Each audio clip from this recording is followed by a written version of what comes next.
అందరికీ నమస్కారం. Epic story లైన్స్‌కు స్వాగతం. శివరాత్రి పర్వదినం ఉపవాస, జాగరణలతో కూడి మిగతా పర్వదినాల కన్నా కొంత భిన్నంగా కనిపిస్తుంది. రాత్రిపూట పూజాదికాలు జరపడం ఈ పండుగ రోజు చూస్తాం. బిల్వపత్రార్చనలు, రుద్రాభిషేకాలు, రుద్రాక్షమాల ధారణలు, విభూతి ధారణలు శివరాత్రి నాడు శివుడి ప్రీతి కోసం భక్తులు చేస్తుంటారు. అయితే కేవలం ఇలా ఏదో పూజలు, అభిషేకాలతో శివుడిని అర్చించి మళ్ళీ యథావిధిగా ఆ తర్వాత రోజున జీవనం గడపడమేనా? మరి ఈ పండుగ వల్ల ఏదైనా ఇతర ప్రయోజనం ఉందా? అని కాస్తంత హేతుబద్ధంగా ఆలోచిస్తే ఉన్నది అనే సమాధానమే కనిపిస్తుంది. ఈ సమాధానానికి ఉదాహరణగా లింగ పురాణంలో ఒక చక్కటి కథ ఉన్నది. ఆ మహాదేవుడే చెప్పిన కథ ఇది. సాక్షాత్తు ఆ పరమేశ్వరుడే శివరాత్రి వ్రత ప్రభావాన్ని పార్వతీదేవికి కథ ద్వారా చెప్పారట. పూర్వం ఓ పర్వత ప్రాంతంలో ఒక బోయవాడు ఉండేవాడు. ఉదయాన్నే వేటకు వెళ్ళడం, సాయంకాలానికి ఏదో ఒక మృగాన్ని చంపి దానితో తన కుటుంబాన్ని పోషించుకోవడం అతడి దినచర్య. అయితే ఓ రోజు ఉదయమే వెళ్ళిన ఆ బోయవాడికి చీకటి పడే వేళైనా ఒక్క జంతువు దొరకలేదు. దాంతో అతడు నిరాశగా ఇంటి ముఖం పట్టాడు. అలా వస్తుండగా అతడికి దారిలో ఒక సరస్సు కనిపించింది. రాత్రిపూట ఏదైనా జంతువు అక్కడికి నీళ్లు త్రాగడానికి వచ్చి తీరుతుందని, అప్పుడు దాన్ని సంహరించవచ్చని అనుకొని ఆ సరస్సు పక్కనే ఉన్న ఒక చెట్టెక్కి కూర్చున్నాడు. తన కంటి చూపునకు అడ్డంగా ఉండడంతో ఒక కొమ్మ ఆకులను తుంచి కింద పడేశాడు. ఆ బోయేవాడు ఊతపదంగా శివ శివ అంటుండేవాడు. అలా అనడం మంచో చెడో కూడా అతడికి తెలియదు. కానీ ఆ సమయంలో అలా అంటూనే కాలం గడిపాడు. అలా గడిపిన రాత్రి శివరాత్రి పర్వదినమని కూడా తెలియదు ఆ బోయేవాడికి. రాత్రివేళ మొదటి జాము గడిచాక ఒక ఆడజింక నీళ్లు త్రాగేందుకు అటుగా వచ్చింది. దాని మీదకు బాణాన్ని ఎక్కుపెట్టాడు బోయేవాడు.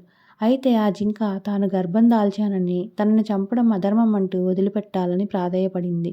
మామూలుగా అయితే అతడి మనసు క్రూరంగా ఉండేదే. కానీ ఆ జింకను చూడడం, పైగా అది మానవ భాష మాట్లాడేసరికి బోయేవాడు దాన్నేమీ చేయలేకపోయాడు. అలా రెండో జాము కూడా గడిచింది. అప్పుడు ఇంకొక ఆడజింక అటుగా వచ్చింది. దాన్ని సంహరించాలనుకునే లోపే అది కూడా మానవ భాషలో తాను తన భర్తను వెతుకుతూ విరహంతో కృశించి ఉన్నానని, పైగా బక్కచిక్కిన తన శరీర మాంసంతో అతడి కుటుంబానికి ఆకలి తీరదంటూ విడిచిపెట్టమని కోరింది. ఒకవేళ మరి కాసేపటి దాకా ఏ జంతువు దొరకకపోతే తానే తిరిగి వస్తానని, అప్పుడు సంహరించమని వేడుకుంది.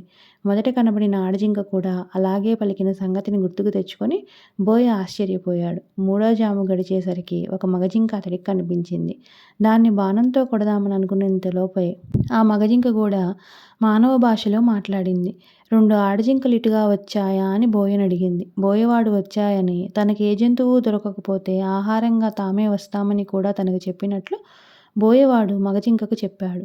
అప్పుడు ఆ మగజింక అయితే ఆ రెండు ఆడజింకలను ఒకసారి చూసుకొని వస్తానని, అప్పుడు తనను సంహరించమని పలికి వెళ్ళింది. ఇంతలో నాలుగో జాము కూడా గడిచి సూర్యోదయ సమయం దగ్గర పడింది. బోయవాడు తనకు మాటిచ్చి వెళ్ళిన మూడు జింకల కోసం ఎదురుచూస్తూ చెట్టు మీదనే కూర్చున్నాడు. అయితే ఇంతలో మరొక జింక దాని పిల్ల అటుగా రావడం కనిపించింది. విల్లెక్కు పెట్టిన బోయవాడితో ఆ జింక కూడా తన పిల్లని ఇంటి దగ్గర విడిచివేస్తానని, అప్పటిదాకా ఆగమని పలికి వెళ్ళింది. మరికొద్దిసేపటికి నాలుగు జింకలు బోయవాడికిచ్చిన మాట ప్రకారం సత్యనిష్టతో అతడి ముందుకు వచ్చి ముందుగా తనని చంపమంటే తనని చంపమని ప్రాధేయపడ్డాయి. ఆ జింకల సత్ప్రవర్తన బోయవాడిలో పరివర్తనను తీసుకువచ్చింది. ఆ రాత్రంతా అతడు కూర్చున్నది మారేడు చెట్టు కావడం, అతడు తెలియకుండానే శివ శివ అనే ఊతపదంతో శివనామస్మరణ చేయడం, తన చూపునకు అడ్డం వచ్చిన మారేడు దళాలను కోసి కింద పడేయడం చేశాడు బోయవాడు. ఆ చెట్టు క్రిందనే ఒక శివలింగం ఏనాటిదో ఉంది. ఆ శివలింగం మీద అతడు వేసిన మారేడు దళాలు పడ్డాయి. అది మారేడు దళ పూజా ఫలితాన్ని కూడా ఇచ్చింది. నాలుగో జాము వరకు మెలకువతోనే ఉన్నాడు గనక జాగరణ ఫలితం కూడా వచ్చింది. క్రూరాత్ముడైనప్పటికీ పుణ్యకార్యాల వల్ల అతడి మనసు నిర్మలమైంది. పైగా జింకల సత్యనిష్ట అతడి మనసును పూర్తిగా మార్చింది. శివరాత్రి పర్వదినం అని తెలియకపోయినా అనుకోకుండా పర్వదినాన చేసిన పుణ్యకార్య ప్రభావంతో అతడిలో మంచి పరివర్తన కలిగింది. అందుకే హింసను విడనాడాడు. ఆ జింకలు కూడా సత్యనిష్టతో ఉండడంతో పరమేశ్వర అనుగ్రహంతో ఆకాశంలో మృగశిర నక్షత్రంగా మారాయి.